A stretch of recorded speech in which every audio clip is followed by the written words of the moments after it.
Found out my wife was cheating with my brother, divorced her, and went no contact with my toxic family. Years later, things took a turn.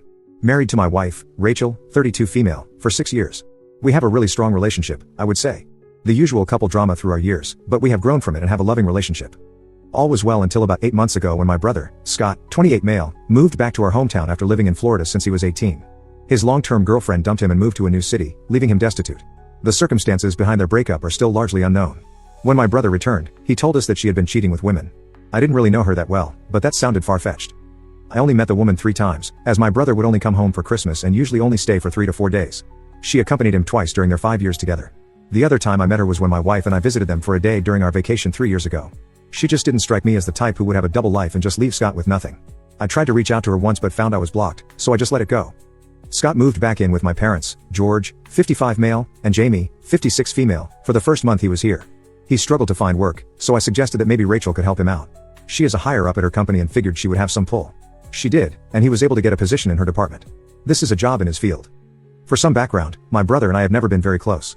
He is the golden child, at least to our dad, and our mom is spineless when it comes to our dad. It's not super obvious, just a million little things. For example, we both got cars when we turned 16, but I got an 8-year-old Dodge Neon, and he got a 2-year-old Mitsubishi Eclipse. His football practices, equipment, and tournaments cost thousands of dollars over the years. Some of those tournaments were 6 or 7 hours away, and they never batted an eye. Meanwhile, when I would ask for $50 for a volleyball or basketball camp at the local college in our town, they would give it to me, but you would have thought I was asking them to build me my own arena. What pissed me off the most was when I was 17. I was out with my girlfriend, lost track of time, and was 15 minutes past curfew. They took my car for a whole month for that. Then when my brother came home 2 hours late and smelled like pot the next year, he just got a stern talking to. I wasn't exactly sad when he left for college and decided to stay in Florida. Despite all of that, he began spending more and more time at our house, which at first I thought was nice as maybe he was making the effort to be closer to me. Then I started to notice that he and Rachel were getting rather familiar with each other. They would talk about seemingly anything at length. They started having their own inside jokes. If I tried to include myself, they would say, just a work thing. When I asked my wife about it, she just said they had a lot in common and were working on several projects together at work. The first real red flag was that after about a month of this, he would be at our house when I got home from work. Rachel and I have different work schedules. While she has a traditional 8 to 4:30 work day, I work 10 to 7. This was pretty often. When I asked about it, I always got, we had some work stuff to do. 2 months ago, I noticed something that had me questioning my own sanity. I make the bed every day before I leave for work. I always make it so the open side of the pillowcase is toward the edge of the bed. Scott was over that day. When I got home, he ate with us, then went back to my parents' house. As we got in bed, I noticed 2 of the pillows had the cases in toward the middle. I asked my wife if she had been in bed today. She looked a little shook but said no. Why do you ask? I said, the bed's not the same as I made it this morning. She told me I must have been mistaken then because no one was in the bed. I looked through her phone and laptop without her knowing and found nothing. Then again, they worked together 8 hours a day, 5 days a week, then hung out after work. Why would they need to text? I felt like I was losing my mind. 2 weeks ago, my parents invited us over for dinner. It was going fine until I saw something. Rachel was simply walking by, and Scott lightly grabbed her arm. She turned to him, and he whispered something, and they touched foreheads together. It was only a second. Rachel jolted up and kept walking. Scott then just kind of looked at me, smiled, and went back to what he was doing. I'm not an idiot. I know this is a mountain of red flags. I just don't want to believe it. I've been in love with my wife since I was 21 years old. I planned a weekend getaway to the city. I was going to ask her about things there. I really hoped it wasn't what I was thinking. Update, you are alright, and my world is destroyed. We went on our weekend adventure. It was a nice Friday night. We had drinks. We danced. We were intimate. The next day, we had more planned, and I almost didn't say anything. I really thought she couldn't be doing that with him and this with me. I was so wrong. We were almost ready to start our Saturday, and I point blank asked her if she was having an affair with my brother. She teared up and said, yes. She was. My heart crushed. I asked her why. She said she was sorry. She didn't mean for this to happen. They just clicked, and before she knew it, they were kissing, then more. I asked if she had been sleeping with him in our bed before I got home from work. She just turned her head in shame. I left at that point. I had nothing with me but my purse, and I drove home without her. She got an Uber and arrived a few hours later with my other things. She tried to apologize, but I didn't acknowledge her. Through my tears, she packed a bag and left for a hotel. The next day, I told my parents. They already knew. They said they were sorry about what happened and told me Scott had left last night and might not be back for a few days. I'm sure he went to stay with Rachel. That all happened 3 months ago. Our divorce is almost final. Rachel found an apartment to rent right away, and Scott moved in with her. I am only contacting her in regard to our divorce. She initially said I could just have the house and the savings. I think this was guilt talking. Then after a few days, she said that we would have to split the house. I know this was Scott in her ear. I had already moved everything out of the savings into a new account, so there was no fight there. Just like that, 9 years of my life were gone. She has no idea what she is getting herself into. He is a narcissist and will throw her away eventually. Scott has been exceedingly cruel during all of this. A few days after I found out, He tagged me in a Facebook post. It was a selfie of him and her with her giving him a kiss on the cheek from behind. The caption read, "Feeling loved." It was disgusting. I logged out of my account and deleted the app off my phone. He texted me about an hour later saying, "Sorry, bro. Didn't mean to tag you. No hard feelings. I hope we can still be close. You'll meet your soulmate someday too." I blocked him. I blocked him on everything I could think of. My parents haven't been any better. They pretended to be sympathetic in the beginning. When I told them I was going no contact with Scott and Rachel, my father looked at me and said, "I'm sorry this happened. It shouldn't have happened this way, but your brother deserves to be happy too. You'll meet someone, and then we can put this all behind us." I got really upset and told them what Scott had tagged me in the text he sent me. My father said, "Well, you shouldn't be on that stuff anyway. My mother hasn't said a thing this whole time.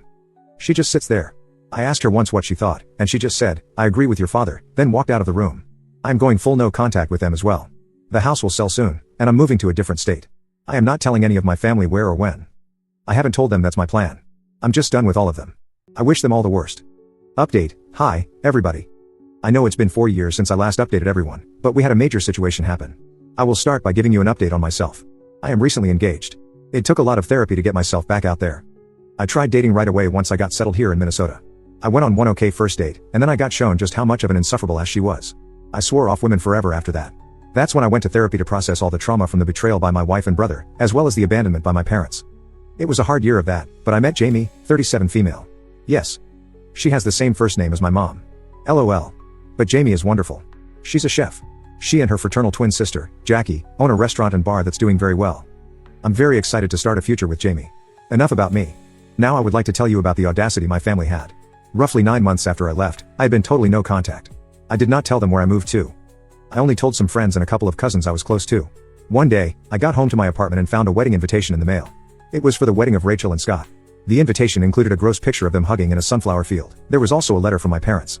It basically read like this: "You need to forgive and put all this behind us. We know things didn't go the best, but we're a family, and families work through problems." They also claimed Scott wanted me to be a groomsman just like he was for me. What the actual F? That letter reopened all sorts of old wounds. At the time, my therapist got a lot more business because of it. Today, I find it hilarious, but then, not so much. I did not respond at all. The only thing I did was figure out which part of my extended family let my ex-family know my address and cut them off as well. That brings us to the most recent drama. Last week, Rachel of all people showed up at my apartment. Jamie and I don't live together yet, but that will be changing soon. Rachel looked good. Too good. Like, she was trying to look her best when she showed up. I asked, "What do you want?" She said, "I just want to talk. I'm so sorry for what I did. Scott and I are divorcing." I figured out he was unfaithful our whole marriage. Surprise, surprise. I don't expect you to take me back, but we should talk and get some closure for both of our sakes. I did a double blink. She had lost her mind. I looked her right in the eye and said, "No. I give you no closure. You made your own bed. Did you really think that Golden Who HOV hers that has had more visitors than the Holiday Inn was suddenly going to put up a no vacancy sign just because you put a ring on it? You were even dumber than I thought. I forgive nothing. I want nothing from you. I don't care. I'm better off now, and that will always be the case. You can go to hell." Then I turned and went back into my apartment, locking the door behind me. I immediately called my landlord, who is the sweetest old man in the world. I've gotten kind of close to him over these 4 years, and he knows about my previous marriage. Rachel was still just loitering out in the hallway. A few minutes later, his 2 nieces that helped maintain the apartment grounds were there, letting Rachel know she was not welcome here and was on a banned list. If she returned, the police would be called for trespassing. I was hoping that would be the end of it, but it wasn't. I have a fairly easy 9 to 5 work schedule now. Because of that, I go to the restaurant almost any night Jamie is managing. I don't get in the way, just hang out and enjoy the few minutes here and there she can give me. I've become good friends with a lot of the staff, which includes a lot of Jamie and Jackie's family, and it's really the family environment I always wished I had.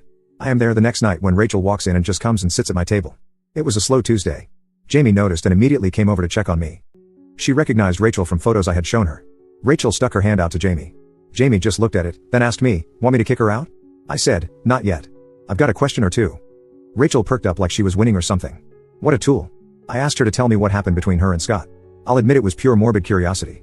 She told us she was having at least 2 affairs with married women. Old habits die hard, I guess. This was 2 years in. It was a tough time for me, she said. Eyes roll. I interrupted. You are not that dumb though. Did you protect yourself, or did she get half of all your stuff? Rachel replied smugly, I stuck it out almost another year with her so I could start stowing away savings and sold off some assets. In the end, she got a fraction of what she would have. I asked, and what happened to her then? Rachel replied, she had to move back in with your parents again. Again, I satisfied, said, yes. Thank you. That's what I wanted to hear. You can go now. Jamie, you heard him. Out of my restaurant. Rachel, but no. I want to. I cut her off. No forgiveness. No closure. I just wanted to know my loser brother was back living at home. Get out. Jamie stood and pointed at the door. Rachel looked around and saw she was being glared at by the bartender and two members of the wait staff. She stood, tuck-tailed, and turned toward the door. Jamie started, "And if you ever come back?" Rachel quickly interjected. Yeah, I know. Cops, trespassing." After she was gone, I got checked on by almost everyone around. It was nice and embarrassing. My future in-laws, who I adore, called me. They demanded I stay with Jamie the next couple of days just to be safe. It was really sweet. I have never had a family look after me like this. I didn't hear from Rachel again, and hopefully, I never will. Update. Hi, everybody. I didn't think it would happen, but I have another update for you all. First, about me, I am now a 41-year-old father of two, 6 female and 2 female. Jamie and I are doing really well. I now work as a part-time office manager for the restaurants and a semi-stay-at-home dad. Jamie's cousin bought into the business, and we opened a second location 3 years ago. It's been a lot more work, but with the three of them staying heavily involved in both locations, we are successful, and it affords each of them some level of personal time. It wasn't ideal, but I'm pretty sure I got Jamie pregnant staying with her when her parents demanded I do so after my last posting. They now joke they always wanted to be grandparents, and it was all part of their plan. Now for the update. After the last time when Rachel tracked me down, I figured it was only a matter of time before my parents or brother showed up. It didn't happen right away.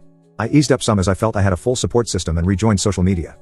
I stayed no contact with much of my family, including extended, but I also didn't have any illusions that they wouldn't be able to find me if they tried. It wasn't until after our first was born that I got my first message. It was from my dad. He gave a half-hearted apology, said something about forgiveness, and inquired about his granddaughter. I was just going to block him, but the implication that my child was his grandchild, I found insulting. So I replied, "You do not have any grandchildren. I am not your son, and thus my children have no relation to you.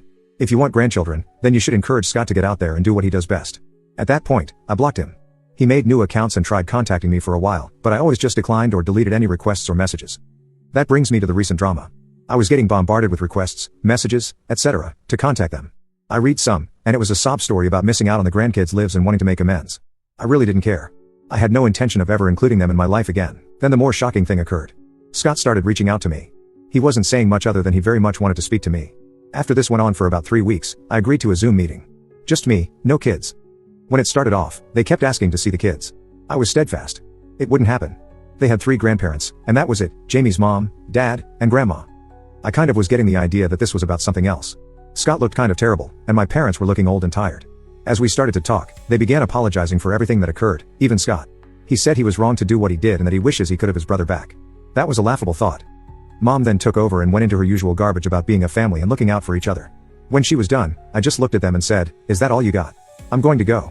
Then they yelled for me to wait, and the facade dropped. The real reason was about to come out. Apparently, Scott has been having health issues for the last couple of years. For whatever reason, his kidneys are failing, and he needs a transplant. That's why they so persistently tried to get in touch with me. A family member is the most likely to be a viable match. I asked them directly, "This is why you call me? You want me to save him after what he did? My wife wasn't enough. Now he needs a body part for me too?" My dad snapped. "Stop being like this." All of that was a long time ago. He began choking up and crying as he continued. "I get it. You hate us, but he is going to die if he doesn't get a transplant soon. Is that what you want? I know you think he wronged you in the worst way, but please, just this once, can we set that aside?" I got quiet. I wanted to see if they said more. Eventually, Mom actually started to talk. "Look, we're sorry for all that happened, but we got some pretty big problems. Between his medical bills and not being able to work, your dad and I are getting older and have our own problems. We got a lot of issues. We need you to come back to Missouri and see if you are a match, but we also could use some help, or we might lose the house. So you need my kidney and my money?" I said. "Don't put it like that," she replied. Scott chimed in. "Please just come home. I need my big brother. I don't want to die. Can you just come and see if you're a match? If you're not, we will never contact you again." I told them I needed to think about it, do some research, and tonight, I would tell them tomorrow. I ended the call and went to speak to my wife.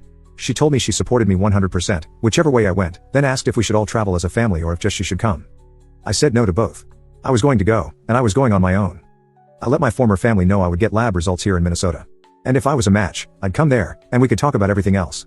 Then, about a week later, I got results, and it appeared Scott and I were a perfect match. I agreed to come back home to St. Charles. By the time I arrived, Scott had begun to have some issues and needed to be admitted to the hospital. This got everyone off my back about meeting for dinner, as I had no intention of doing anything social with these people, especially since anytime they seemed to have a free minute, my parents were inquiring if I had thought about helping them get caught up on their financial struggles. They managed to stabilize Scott.